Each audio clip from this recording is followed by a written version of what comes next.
जो तिल माही तेल है, जो चकमक में आग, तेरा साही तुझ ही में है, जाग सके तो जाग।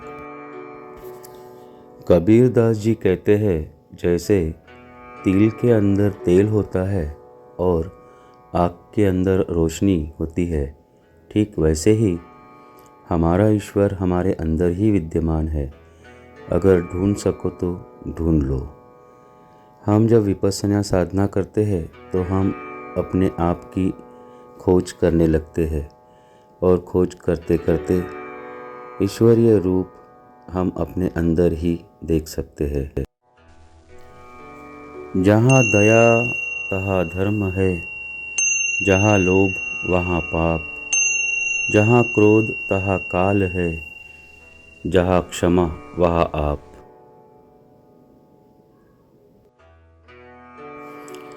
कबीर दास जी कहते हैं कि जहाँ दया है वही धर्म है, और जहाँ लोभ है वहाँ पाप है, और जहाँ क्रोध है वहाँ तो सर्वनाश है, और जहाँ क्षमा हो वही ईश्वर का वास होता है। हम कितना भी पूजा पाठ, भक्ति वचन या पोथी पुराणों का पाठ कर ले, लेकिन वहाँ ईश्वर का वास होगा ऐसा ज़रूरी नहीं है। जब हमारे मन में दया, धर्म और क्षमा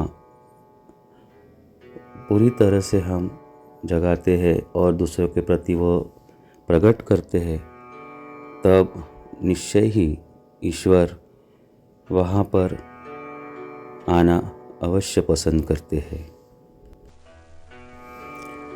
जो घट प्रेम न संचारे, जो घट जान समान, जैसे खाल लुहार की, सांस लेत बिनु प्राण। जिस इंसान के अंदर दूसरों के प्रति प्रेम की भावना नहीं है, वह इंसान पशु के समान है। यह मानव जीवन हमें खुशी से आनंद में व्यतीत करने के लिए, जीने के लिए मिला है। हम दूसरे इंसानों के प्रति अपने मन में प्रेम भावना रख के जब व्यवहार करते हैं तो वह व्यवहार सही में मनुष्य व्यवहार कहलाया जा सकता है। अन्यथा भले ही हमारा शरीर, हमारा व्यक्तित्व एक इंसान समान है, लेकिन वह सिर्फ उस जानवर के समान हो सकता है जिसने इंसान की खाल पहन रखी है, लेकिन दूसरों के प्रति प्रेम भावना बिल्कुल नहीं है। हमेशा दूसरों के लिए प्रेम भावना होना, मैत्री भावना होना काफ़ी अच्छा होता है।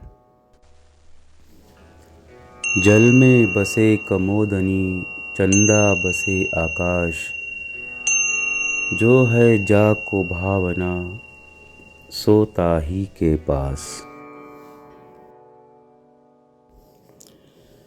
कमल जल में खिलता है और चंद्रमा आकाश में रहता है, लेकिन चंद्रमा का प्रतिबिंब जब जल में चमकता है तो कबीरदास जी कहते हैं कि कमल और चंद्रमा में इतनी दूरी होने के बावजूद भी दोनों कितने पास है। जल में चंद्रमा का प्रतिबिंब ऐसा लगता है जैसे चंद्रमा खुद कमल के पास आ गया हो। वैसे ही जब कोई इंसान ईश्वर से प्रेम करता है, वो ईश्वर स्वयं चलकर उसके पास आते हैं। ईश्वर के प्रति श्रद्धा होना ये अच्छा है, लेकिन साथ ही साथ पूर्ण समर्पण से, प्रेम भाव से जब हम उनकी साधना करते हैं तो वो ईश्वर अवश्य ही चलकर हमारे पास आते ही है। जाति न पूछो साधु की, पूछ लीजिए ज्ञान, मोल करो तलवार का, पड़ा रहने दो मैन।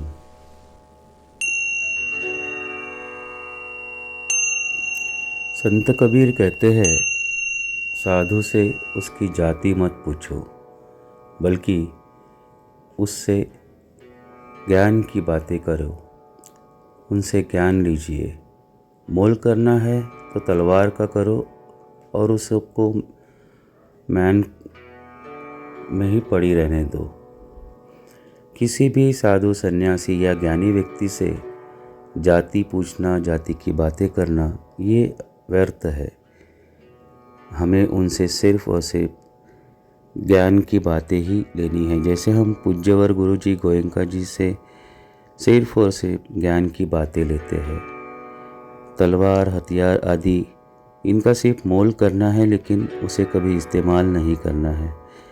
वो जितना अधिक म्यान में ही रहे उतना अच्छा। मानव जाति के लिए ज्ञान, साधना, यही चीज़ें काम में आती है, ना कि किसी तरह का हथियार या हिंसा। जग में बैरी कोई नहीं, जो मन शीतल होए, यह आपा तो डाल दे, दया करे सब कोई।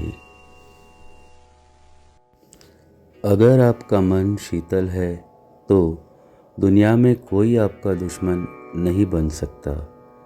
जिस व्यक्ति में मैत्री भावना, प्रेम भावना है सभी इंसानों के लिए,